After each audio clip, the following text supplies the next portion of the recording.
Նախ շնորհակալ ենք, որ արձագանքեցիք մեր հրավերին այս հրատապ ասուլիսի ձևաչափով։ Մի քանի շեշտադրում ներկայացնենք, այնուհետև ձեր հարցերին կպատասխանենք, վստահ ենք որոշ հարցեր ձեզ մոտ առկա կլինեն։ Ինչպես տեղյակ եք, 2025 թվականի դեկտեմբերի 30-ին Հակակոռուպցիոն դատարանի դատավոր Սարգիս Պետրոսյանի որոշմամբ Սամվել Կարապետյանի նկատմամբ կիրառված կալանքը վերացվեց, փոփոխվեց տնային կալանքի, համակցված գրավով, ինչպես նաև բացակայելու արգելքով, ինչպես նաև լրացուցիչ սահմանափակումներով հրապարակային խոսքին վերաբերող։ Իհարկե այս ամենը էական սահմանափակումներ են, բայց մյուս կողմից ունեցանք մի իրավիճակ, որ 2025 թվականի հունիսի 18-ից մինչ օրս եղավ մեկ դատավոր, ով պատկերացրեց, որ իսկապես քրեական դատավարության օրենսգրքում կա կալանքից բացի այլ խափանման միջոց։ Քանի որ մինչ այդ պահը նշվածը որևէ ձևով չէր արձանագրվում։ Արդյոք նշվածը մի մեծ հաջողություն էր, բնականաբար ոչ։ Սամվել Կարապետյանի գործով ըստ էության հաջողություն արձանագրելու հանգամանք չունենք էլ, քանի որ այստեղ գործ չկա։ Այսինքն երբ գործ չկա, դրանում հաջողություն արձանագրելու երևույթն էլ կներեք, բայց անկեղծ չի հնչում։ Ինչ տեղի ունեցավ այդ ժամանակահատվածին անմիջապես հաջորդող տեսանկյունից։ 2026 թվական հունվարի 5 քննչականի եւ դատախազության կողմից կատարվեցին երկու իրենց ընկալմամբ հավանաբար չափազանց կարևոր գործողություններ։ Առաջինը արգելեցին, որ Սամվել Կարապետյանը իր հոր առաջին մեռելոցին մասնակցելու հնարավորություն ունենա։ Վստահ եմ շատ կարևոր որոշում էր երևի թե դա իրենց ընկալման մեջ։ Իդեպ հայ ազգում, մեր հասարակության մեջ, մեր արժե համակարգի մեջ սա չլսված բան է։ Սա իսկապես ամոթ է։ Բոլոր իմաստներով սա խայտառակություն է։ Բայց այդ օրը դրանով չէին սահմանափակվել իրավապահ մեր գործընկերները։ Եվս մեկ շատ կարևոր գործողություն ունեին անելու, այն է մուտքագրեին վերաքննիչ բողոք, վերաքննիչ հակակոռուպցիոն դատարան։ Պատկերացրեք,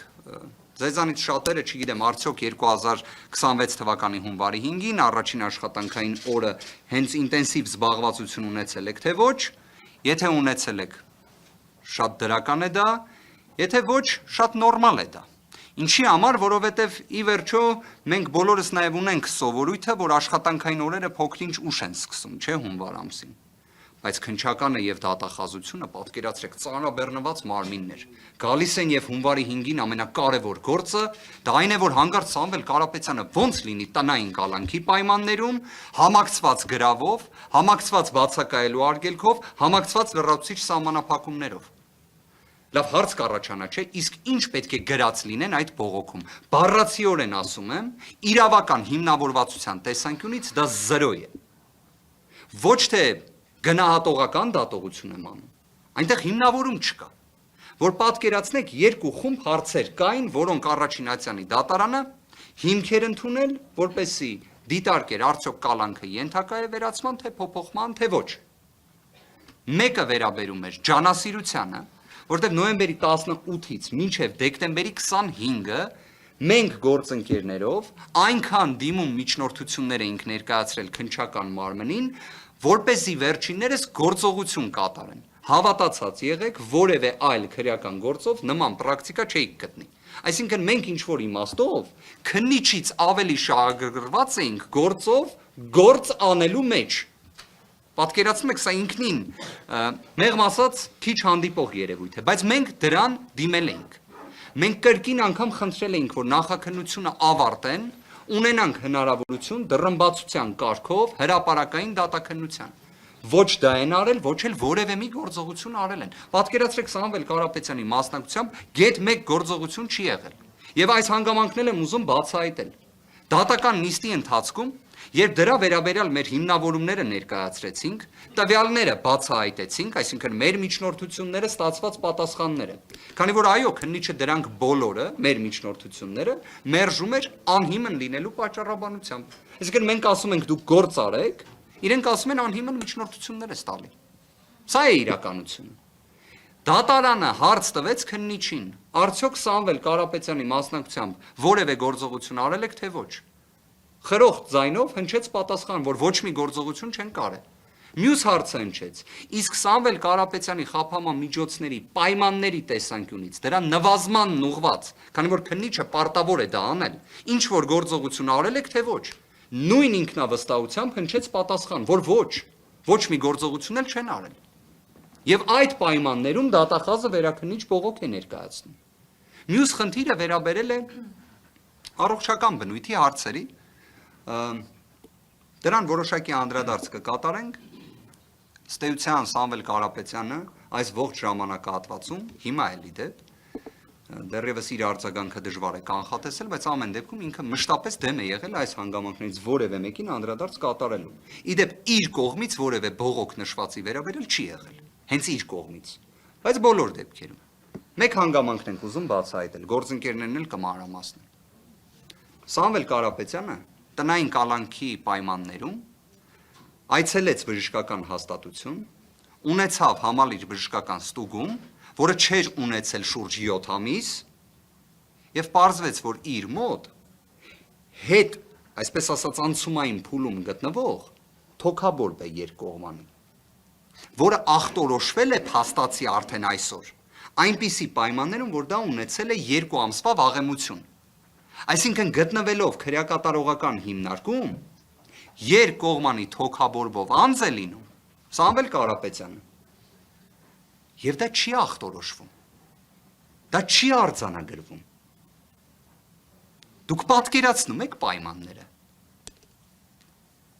Մեկ բողոք Սամվել Կարապետյանի կողմից սրա վերաբերյալ չի եղել։ Այլ հարց, թե արդյոք մենք որպես իր պաշտպաններ դա տեսել ենք թե ոչ։ Մեր կողմից գրություններ գրվել են։ Եվ պաշտոնատար անձինք, որոնք պարտավոր են այդ ստուգումը բժշկական նվազագույն ապահովելու, մեզ գրություններով հայտնել են, որ ոչ մի խնդիր չի եղել, որ զննել են, ոչ մի առողջական խնդիր չեն հայտնաբերել։ Միակ ճշմարտությունը այդ փաստաթղթերում մնացածը ամբողջությամբ հանցանքին հասնող անփութություն է։ Այն է, որ Սամվել Կարապետյանի կողմից գանգատներ չեն ներկայացվել։ Այդ փաստաթղթում միակ ճշմարտությունը դա է։ Բայց ո՞նց կարող են այդ մարդիկ բժիշկ կոչվել կամ պաշտոնատար անձ։ Հիմա դատախազը, որ պատկերացնեք հունվարի 5-ին, առաջին աշխատանքային օրով, ոչ թե միջոց է ձեռնարկում պարզելու համար, քննիչը ջանասիրություն դրսևորում է թե ոչ, Սամվել Կարապետյանի առողջական վիճակը ինչպես է եւ այլն, այլ մեկ գործողություն ունի անելու։ Դա բողոք ներկայացնելն է։ Իդեպ արձեռն էլ մուտք են արել, որ պատկերացնեք հարգելի գործընկերներ։ Հիմքն էլ նրանում է, կարճ ասած։ Ինչի համար կալանք չլինի։ Դա է։ Այսինքն շարադրված է քրեական դատավարության օրենսգրքի շաբլոնային ձևակերպումները, որոնք վերաբերում են կալանքին։ Եվ պատասխանն է, ինչի չլինի կալանք։ Իսկ ինչ վերաբերում է ջանասիրության հետ կապված կամ այլ հանգամանքներին, մեկ նախադասությամբ պարզապես արձանագրվում է, որ դրա հետ համաձայն չի դատախազը։ Լավ, ինչի հետ պետք է համաձայն լինեն։ Անկեղծ, լավ, ինչ պետք է լինի։ Այսինքն պատկերացումը մեր հարգարժան իրավապահների նրանում է, որ բոլորը լինեն կալանավորված։ Մեկ դատավորի մասին հայտնի պատմություն կա։ Շատ հայտնի դատավոր է իդեպ, շատ հայտնի։ Ասում են, երբ ինքը փողոցով քայլում է եւ մարդ է տեսնում, տխրում է, որտեվ ասում է, չէ, որ այս մարդուն կարող է կալանավորած լինել։ Չէ, իդեպ, բայց շատ հեռու չեք։ Հիմա լավ, այս տրամաբանությամբ պետք է մոտենանք մենք քրեական վարույթներին։ Մյուս հանգամանքն էլ, որ հակիրճ նշեմ եւ խոսքը փոխանցեմ գործընկերներիս։ Երեք նկատեցի, որ հրապարակայնորեն 2025 թվականի հունիսի 17-ին Սամվել Կարապետյանի նկատմամբ քաղաքական հետապնդման մեկնարկը, ցուցումը, հանձնարարությունը տված Նիկոլ Փաշինյանի կողմից մի քանի, կարծես, ռետորական կամ ոչ ռետորական հարցադրում հնչեց։ Ինչ է արդարությունը, ինչ է արդարադատությունը, ինչ է դատավորի խիղճը։ Այս հարցերին պատասխանները այնքան հեշտ են, Եթե ուզում ենք հասկանանք, թե ինչ է արդարադատությունը, առաջինը դա նրա մասին է, որ օրինակ Facebook-յան արդարադատություն պետք է չլինի։ Չպետք է հրապարակային ցուցումներ տրվեն, թե ով պետք է կալանավորվի, ում նկատմամբ քրեական վարույթ հարուցվի, քրեական վարույթ հարուցելուց հոդվածները նշվեն։ Արդարությունը ո՞րն է։ Արդարությունը, գիտեք, մեր հասարակությունը շատ լավ պատկերացնում է, թե ո՞րն է։ Մեր հասարակությունը իդեպ ամենալավն է կարողանում գնահատել բոլոր դատավորներին եւ այդ տեսանկյունից, թե ո՞րն է արդարադատությունը եւ ո՞րն է արդարությունը։ Դատավորի խիղճը, օրինակ, ինչ եք կարծում, կարող է ունենալ խիղճ կամ կարող է ունենալ արդարադատության նվազագույն հնարավորություն մի դատավոր, որ արդեն իսկ մի քանի ամսվա ընթացքում 3 արքեպիսկոպոսի կալանավորելու վերաբերյալ որոշում է կայացրել։ Օրինակ կարող է ունենալ։ Իդեպ միջազգային փորձը այս հարցերին, որոնք թվում էր, թե այսպես ասած հանրությանը որպես շատ բարդ հարցադրումներ են մատուցվում, հա, դրա պատասխանները տրվել է։ Արդարադատության եւ արդարության համար, որոնք իրար փոխլրացնող են։ Առաջին երաշխիքը մարդասիրությունն է։ Տարական մարդասիրությունը։ Տարական, որ մարդիկ կալանքը չֆետիշացնեն, այդ ժամանակ լինում է արդարություն, այնուհետև արդարադատություն։ Տարական մարդասիրության արկայությունն է երաշխիքը, որ լինի արդարություն, որ լինի արդարադատություն եւ դատավորների խիղճ գոյություն ունենա։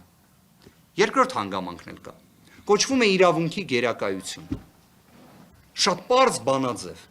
Իրավունքի գերակայության դեպքում մարդկանց պարզապես չեն կալանավորում։ Կամ կալանավորելուց հետո համարձակություն չի լինում կալանքը վերացնելը կամ փոխելը։ Ես տեսել եմ, ինչպես էին օրինակ լրագրողները որակում Սամվել Կարապետյանի կալանքի վերացումը եւ կամ փոփոխումը որպես համարձակություն։ Հասել ենք այդ օրվան, որ բանտային կալանքը տնային կալանքով փոխարինելը դարձել է համարձակություն, բայց դա է մեր իրականությունը։ Եվ որ պատկերացնեք 2026 թվականի հունվարի 12-ին Վերաքննիչ հակակոռուպցիոն դատարանի կոնկրետ դատավոր վարույթ է ընդունում հունվարի 5-ին արձեռն հրատապ կարգով մուտքագրված դատախազի բողոք։ Իրավական գործեր լուսաբանող մեր հարգարժան գործընկերները գիտեն, որ Վերաքննիչ ատյանում գործերով հիմնականում լուծումները լինում են գրավոր ընթացակարգով 10-օրյա ժամկետում։ Այդ 10 օրը միշտ է լինում։ Օրինակ Սամվել Կարապետյանի գործով այդ 10-օրյա ժամկետի տրամաբանությունը հակակոռուպցիոն վերաքննիչ դատարանը մշտապես պահպանել են։ Այս անգամ այդպես չէ։ Այս անգամ դատավորը նախատեսել է, որ մինչև հունվարի 15-ը պետք է ներկայացնեն գրավոր դիրքորոշումները, տվյալները, իսկ հունվարի 16-ին պետք է հրապարակվի դատական ակտը, որտեղ է շտապում վերաքննիչ հակակոռուպցիոն դատարանը։ Դատախազը հասկացանք։ Երևի թե դատախազությունում այլ խափաման միջոցի վերաբերյալ պատկերացում չկա, քանի որ իրենք վճռականորեն ապացուցել են տևական ժամանակ, որ Սամվել Կարապետյանի գործով քրեական դատավարության օրենսգիրք, այլ իրավական ակտեր, դրանք նշանակություն չունեն, քանի որ քաղաքական հետապնդում են։ Վերաքննիչ հակակոռուպցիոն դատարանը որտեղ է շտապում։ Բոլոր դեպքերում այս գործի ամենակարևոր հանգամանքը մեկն է։ Ամեն ինչ հրապարակային է արվում, ամեն ինչ փաստաթղթավորված է արվում, իսկ պատասխանատվության անխուսափելիության սկզբունքը գործում է դարեր ի վեր։